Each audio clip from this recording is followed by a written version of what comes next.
Hi and welcome everyone. I hope everyone's still awake after lunch. I'm Chris Gawthorpe. As you probably heard, I'm the engagement manager here for Sky. Andrew's asked me today just to say a few words to introduce the talk today. So I've worked with Andrew on this project and I'm really excited. I think it's an interesting use of Akamai technology and Sky innovation. Sky is one of the largest media customers in EMEA, and it's a really good example of how they're innovative and really pushing Akamai to do new things. So I think this is really exciting, and with that, I'll pass you over to Andrew. Thank you, Chris. Today I'm going to talk about our journey in the client space. We re-architected how we host the client apps. We used to host them physically in a data center. Then we had a hybrid where we're in the cloud, and then we moved that hosting to the edge. So I'll go through how we historically hosted the apps on the TV and console devices, how we re-architected it and first introduced Akamai, how we slowly removed that cloud infrastructure and hosted everything directly on the edge. Then a sort of a proof of how powerful edge computing has become, how we implemented our own OSCP, which is the online certificate status protocol. So we manage all certificate revocation on the edge. We were able to expand this to host our desktop app and our web app. And then how we've grown from being just in the UK and Ireland, and we deployed this across Europe. Got some summary and some time for questions at the end. So really brief history on Sky for anyone who doesn't know. It's got its roots in 1989, the UK's first satellite broadcasting company. It ventured into OTT before 2011, but the first sort of major OTT proposition was Sky Go, which was a companion service for anyone who already had the satellite service at home. The year after that, we launched Now TV, which was a IPTV direct-to-consumer proposition. A few years later, Sky acquired the Skies that existed in Germany and Italy, which kicked off a European-wide OTT convergence program to combine all of our client strategy and everything across Europe, and that's what I'll be talking about today. End of last year, we were acquired by Comcast. Myself, I joined Sky as a graduate in 2013. First exposure to OTT was in Sky Go, and then I moved on to work on this European convergence project. So how we did this historically, in both the UK and our colleagues in Europe were hosting it in a similar way, that we had a physical data center. We had a load balancer there. So these devices, TVs and consoles, effectively it's a web application running in a browser on those devices. We extract sort of any device nuances like the player away, but in effect it's the same app that's running on all of these devices, and it's doing mutual TLS to the load balancer. We terminate it there, and it was serving the files then from a file server that lived underneath this physical data center, which we had in London. We had a separate endpoint where entitlement checking and DRM and everything came out of.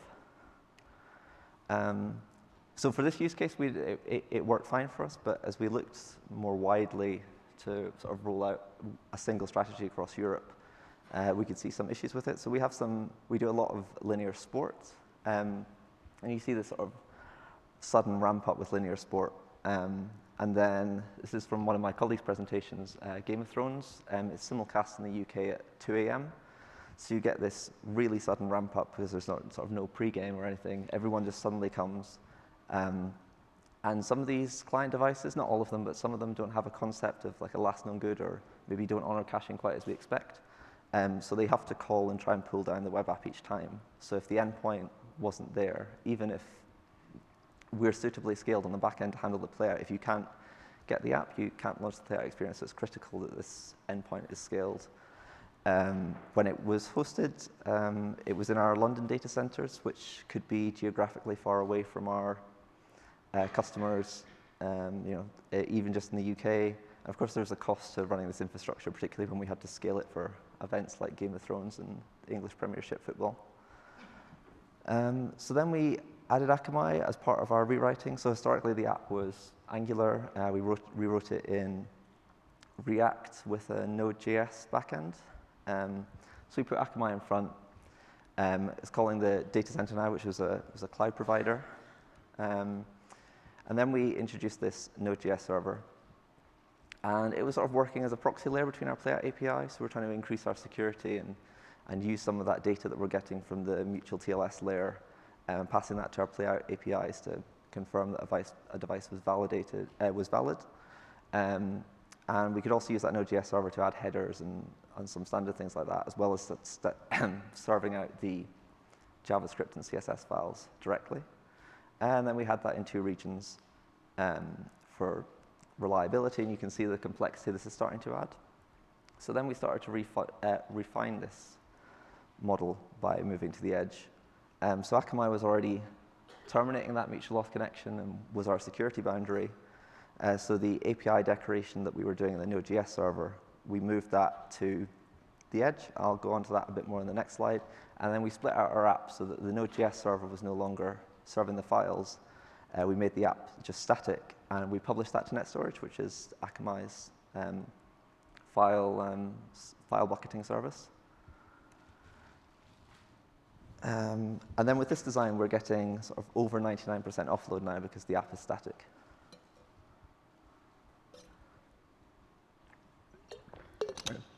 So building our own OSCP layer, or handling certificate revocation. So a lot of these devices, vendors embed a certificate authority that's very long-lived, maybe like 25 years. So they're embedding a client certificate per device per year generally. We want to, perhaps in the future, a specific device is going to get compromised, and we don't want to have to revoke that entire authority. We just want to perhaps revoke it for a specific compromised device. So it's a bit of a simplified flow, but the device does the client hello to Akamai, the TLS. Akamai responds with a list of known certificate routes that we trust. And then the device will then, if it has an appropriate client certificate, send that through. And I guess in most setups at this point, you would probably just accept it. It's cryptographically correct. But we push forward to Akamai a list of known device certificates that we trust from sort of each model of device. Akamai can look that up, validate that the device is in the whitelist, and then authorize or deny the device. And that will load the app. But it will also do player authentication later. And because we've published this list, Akamai can forward to our backend specifically what device it was that's coming out for playout. So then how we extended this, so we have a desktop application that's shared between SkyGo and Now TV. It's the same code base. We work with one of our security partners to harden that, and then we embed another mutual auth certificate in there, go forward to the same Akamai configuration. We're able to reuse it. Files are served down from NetStorage, and we use that same mechanism that the certificate is trusted to hit our playout APIs for authorization. And then actually the last thing we moved over was the content, sort of the playout discovery experience on the website. We moved that to just be static files that we host on NetStorage, very highly cacheable on the CDN. So then our growth. So with this model, we initially just launched in Ireland. There was no Now TV service there. We launched it. We got comfortable with the configuration. And then we rolled out across our European territories as part of this conversion project. So it was UK, Germany, Austria, Italy, and Spain. And we were able to do that from the same configuration and the same code base. It's just purely configuration driven on the client side. But a benefit we saw of this edge deployment was last year, EU portability rules came in place. So historically, if I was, say, an Italian user and I roamed in Europe, I might not necessarily get a service when I went to France. But this was changed so that whenever I roam in Europe, I get the same experience that I would when I'm at home. So for example, a UK customer might travel down to Eastern Europe, some of the Black Sea resorts. It could be sort of 1,500 miles, some of the distance, I think, from here to New York. And it's probably not a use case that would justify us building cloud infrastructure in Eastern Europe, but we still want our customers to have a good experience while they're roaming. So with this edge deployment model, we're effectively deployed in all of these countries. So we can still give a roaming customer a really good experience without us having to build any specific infrastructure there. So just some speed improvements. So I have the old website on the left, which is hosted on our sort of physical implementation, and then on the right is our edge-powered one. You see it's sort of twice as fast. And I guess a couple of caveats is that I ran this test in London, so I guess it's sort of unfairly weighted to the old one because I was already near the data center. And secondly, the bundle of our new app is actually larger than our old one. We've added a lot more features and a lot richer UI since then. So I guess this one, maybe not thought about as much, but there's sort of an environmental saving to this. When we were in that hybrid state that we had the cloud that we weren't necessarily using. So Sky, as a company, we're trying to be more environmentally conscious. We've got an ocean rescue campaign to try and remove plastics from the oceans. So these are sort of, I guess, best guesstimate figures. But if we said on average that a server was using 350 watts, and then you think of all the cooling and switches between it and hitting the edge, you multiply that out. If you have 35 servers running in 2 regions, that's producing 84 tons of CO2, and that equates to almost 11 million cups of tea being boiled based on some figures I got from the UK government. So you can see just in this small use case, that's a lot of power that we've been saving. So just to go through the benefits more generally, SSL termination, particularly with this mutual auth model closer to the user, it speeds everything up. We have the request being validated at the edge. So when a request makes it to our playout origin, we still check it that it's valid, but we filtered out most of the fraudulent requests at the edge because they're just not coming forward with any client certificate. It removes scaling concerns, so our developers, because they're just deploying static files to net storage, they're not having to think about scaling that Node.js infrastructure and scaling the cloud infrastructure. They can just work on building features for our customers. As I showed on that previous slide, you're deploying in new countries automatically. We didn't have to do any changes to that config as we rolled out throughout Europe because the edge already exists there. A strong delineation between cacheable and non-cacheable. So I think this probably only came out once we kind of finished this journey. But I think when we had that Node.js server, it was really easy to make a change there. And without thinking about it, you might affect cacheability. Each change maybe 0.5%, but that adds up over time. But when we have this model where we just have static files and we just have the edge manipulating them, you write something that's purely static and super highly cacheable, and then if you have to manipulate it, you do it on the edge, so you're not affecting cacheability. Cost saving. So we were able to turn off that cloud infrastructure where it saved money, but it's also all the build pipelines that were behind that and the teams that were managing that and the security testing that you're doing of that infrastructure that we've managed to get rid of. So it's not just a saving and paying the cloud vendor, it's all that underlying team savings that you get as well. I think this is the sort of most important one for us, is on these lower powered devices. It's super important to us that we get the file there as quickly as possible and we get the bootstrapping of the app going, because particularly on the ones that don't have a concept for last known good and are calling home to pull down that app each time, we have to start bootstrapping the app as quickly as possible. So if we're saving 200 milliseconds, half a second, that's time that a user just isn't seeing our spinner, and they can be entering our app experience as fast as possible. So on the conservative side, if we said you save 200 milliseconds over a million app launches, that's just 2.3 days of time that a user can be enjoying our app experience. You see it adds up. Some other use cases, not directly in our client architecture, but more general edge use cases, image manipulation, again on these low-powered devices. They're sort of, the 10-foot viewing experience, the images have to be quite high quality, but the memory on these devices is really low. So if we can manipulate them on the edge to get the most appropriate image size down, and we also sometimes have to do subsequent manipulations to the images, sort of adding channel logos, and we could do that in CSS, but if we can offload that to the edge and make that asset cacheable, again, it's going to increase the load time of our app. And phased rollouts, it's not something that we lose with this model just because we don't have an origin A and B to cut between. We just have sort of static files, but we can, if we want to do a release slowly, we can just granularly cut users from file A to file B. So where next? So we started this journey sort of 2016 as Google Trends, you can see. edge computing is growing over time. And there's a few things I think that are coming. Sort of audience segmentation, you can kind of achieve it on the edge, but sometimes you have to call back to the vendor today. So if we can do all of that audience segmentation on the edge, particularly if it's an audience segmentation decision that is part of your app bootstrapping process, if we can sort of provide that to the application as we boot it, that'll be really useful. Sort of advanced authorizations. So today, sort of we're doing it just cryptographically, but if you could do any kind of authorization with headers or anything more advanced, we might have to go back to a cloud vendor to do that processing and return it to the edge to authorize. But if we can just do that directly on the edge, again, it'll save some time in our app bootstrapping. API management, and I think specifically GraphQL. So I think it's something that we're looking at, again, on these lower powered devices to try and streamline the data, API data we're giving down to our customers.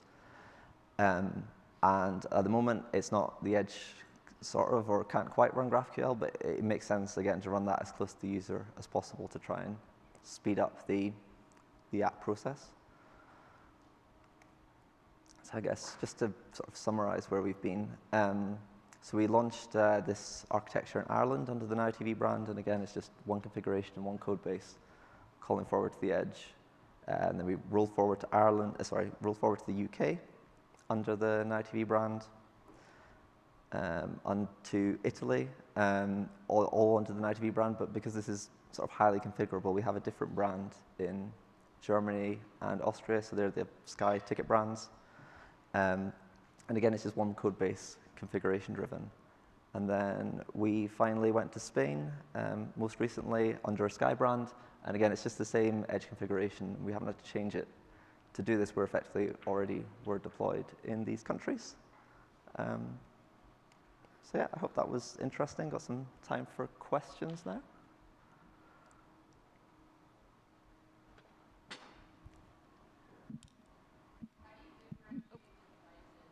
I don't know if you heard me before. How do you differentiate the devices, how do you differentiate the devices with the certificates? Like, how do you know what device the user is on? Sure, so we do it on the sort of the fingerprint of the certificate. So manufacturers can provide us a list of X model of device in X year has this fingerprint, and then we can map that to something sort of more readable to our downstream APIs to identify the device specifically.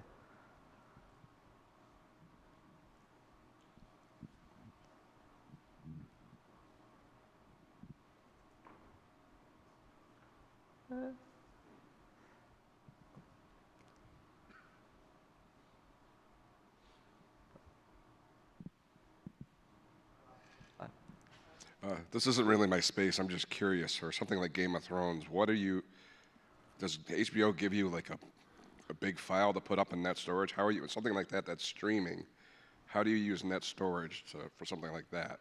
Are you actually getting the content to stream, or is it just pass through for you? So this is just the sort of the JavaScript and HTML files of the application itself. Yeah, not the content. No, the content comes separately. You're not putting the content in net storage. So that isn't my department, so I guess I'm not best place to comment. Sorry. Well, because you said you got rid of the back end, so it's got to be somewhere. Yeah, so it's only the cloud infrastructure for the actual delivery of the client code that we've streamlined here. So there's still infrastructure outside of sort of our department, like our back-end teams who manage the actual authorization endpoints still have infrastructure that we proxy through. Our streaming teams still have infrastructure, but just within our client space, we've got rid of this.